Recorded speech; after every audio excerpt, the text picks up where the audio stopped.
Imagine a race. Hundreds of people lined up, eager, hearts pounding. Among them is a runner named Jake. But unlike the others, Jake isn't here to win. You see, Jake has been running for years, and not once has he crossed the finish line anywhere but last. It wasn't for lack of trying. He trained hard, showing up every morning before dawn, lacing up his shoes and pounding the pavement. His lungs burned, his legs ached, but he never gave up. Still, no matter how hard he pushed himself, the results were always the same. Jake finished last. As time passed, the whispers started. Why does he even bother? He's never going to win. What's the point of trying if you're always last? Jake heard them. He felt the sting of every word. But instead of letting the comments tear him down, Jake used them as fuel. He realized something important. Finishing last didn't define him. What mattered was that he kept showing up. Day after day, race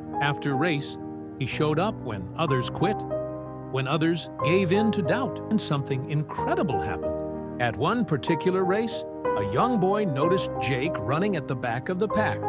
The boy, struggling to keep up with the others, felt defeated and thought about quitting.